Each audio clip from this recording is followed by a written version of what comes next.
Hello, today we'll be going over the concept of DFS or depth first search.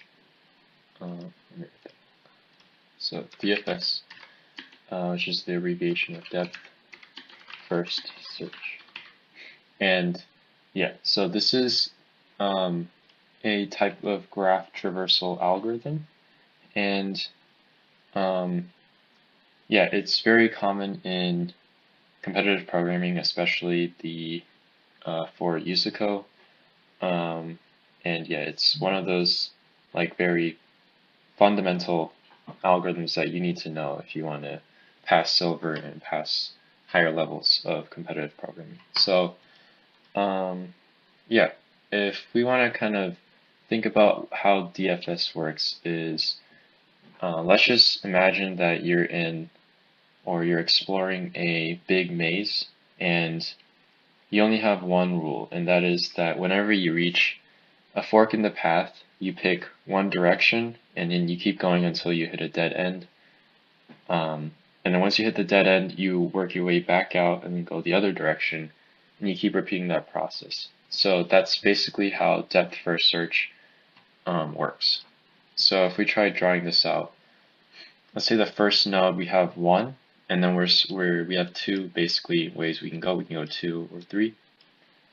Or let me actually draw this out first.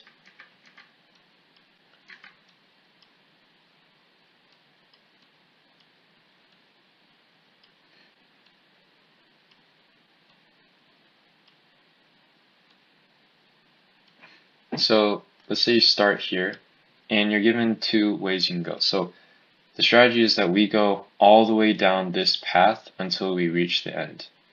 Or you reach, in other words, the leaf node, which is at the bottom here. So you start here, let's go 1, and then you go here, 2, and then you go here. So that's 3. And now you're at the dead end. So what you're going to do is you're going to trace your steps back, you're going to go to 2, and then you're going to go to this node right here, 4, and 4 is also leaf node, so you'll work your way back up, you go back to node 1, and then you go to the other direction, which is, say, node 5, and then you reach node 6. And then at that point, you've reached every single node, and you've done so without like visiting the same node twice. And so, yeah, if I reiterate it, you basically start at the root node. You go as far as possible down one path, and 3, backtrack once you hit a dead end. And yeah, so this is basically the concept, the underlying concept for depth first search. And yeah, let's do another visual idea, because it's very important that you can like really understand how this algorithm is working, so you can like modify it and also know when exactly to use it, as there are other graph traversal algorithms that are available. So this time let's try using kind of like a different method, or let's try visualizing slightly differently. So we'll have this same tree structure. Let me actually shrink this a little bit.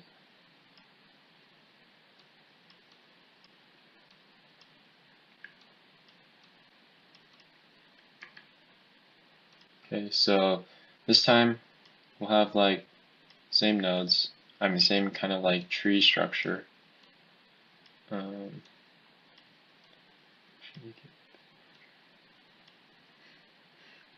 So we have this kind of tree, or graph right here, and this time we're gonna kind of like mark where we visited. So we start at this root node right here, and obviously we've visited this node. So the key is that we don't want to spend time checking a place that we've already checked.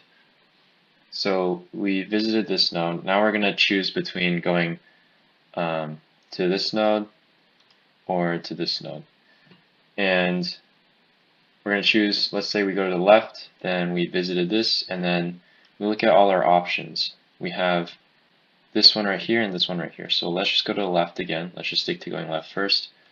And so we visited this one. We look at where can we go now? And obviously we can go back to where we came from, or what we call the parent node, but that would be visiting a place we've already gone. And we have no other nodes to visit, so that means we've reached the end, and that's the leaf node. So then we're back at the parent node, and we go the other direction.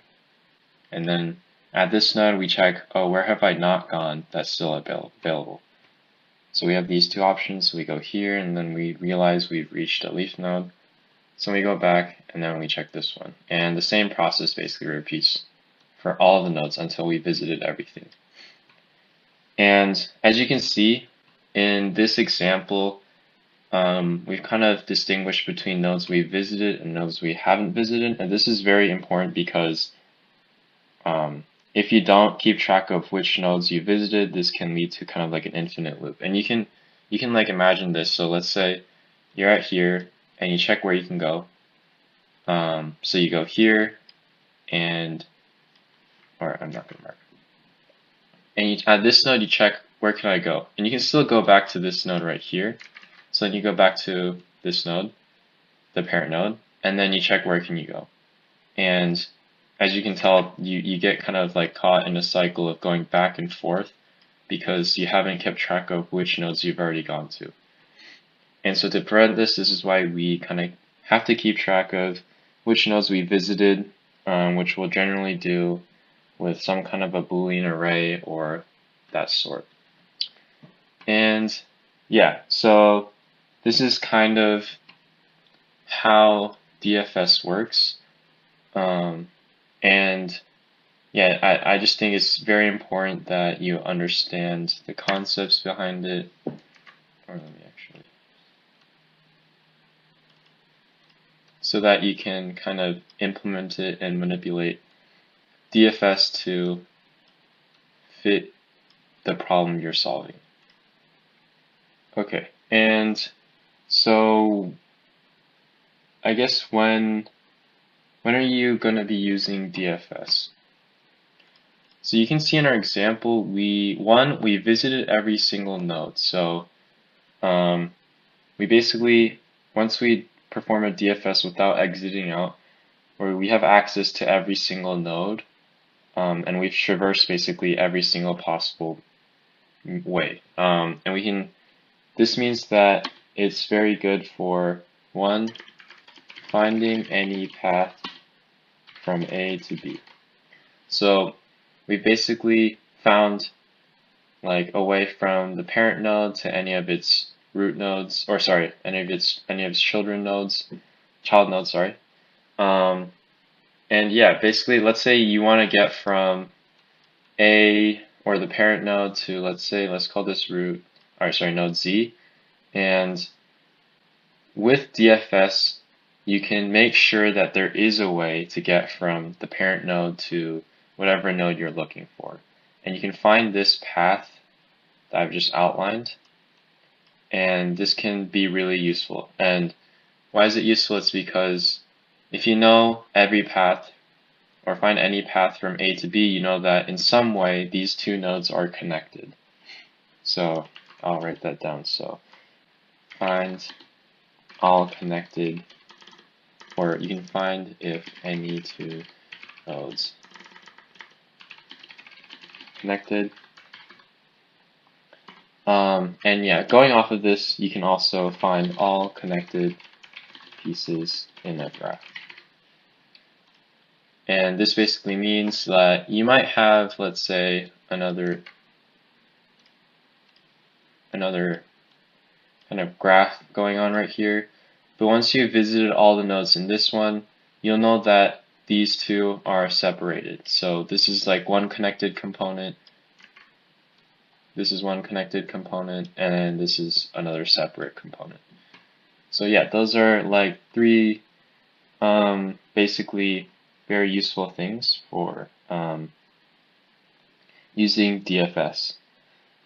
And yeah, there's also an additional greatest benefit, and if the solution might be deep in the graph. And this is kind of more relevant when you talk about in context with breadth first search, which prioritizes searching each level one at a time rather than going as deep as you can. But as you can see with DFS, if the solution is right here, then from the parent node you can get all the way down to the leaf node. Yeah, so there are also some common mistakes that I'll point out, and this will also be more relevant when we actually implement it. But one, we have to maybe like issues. Oh, sorry, common. This one, not keeping track of visited nodes properly. And so you'll see it as you solve more problems, but there will be cases where you forget to keep track of if you visited a node or not, or there's some reason where you might have to revisit a node you've already gone to. And in this case, obviously it varies by case, but you have to be extremely careful you don't run into an infinite loop like I talked about before. And yeah, also not considering the disconnected parts. So in the DFS, you will not reach kind of these separate graph components. And when you perform the DFS, you might think, oh, I visited everywhere possible, but if these two are not connected in some way, then you'll kind of ignore and leave out this whole graph component.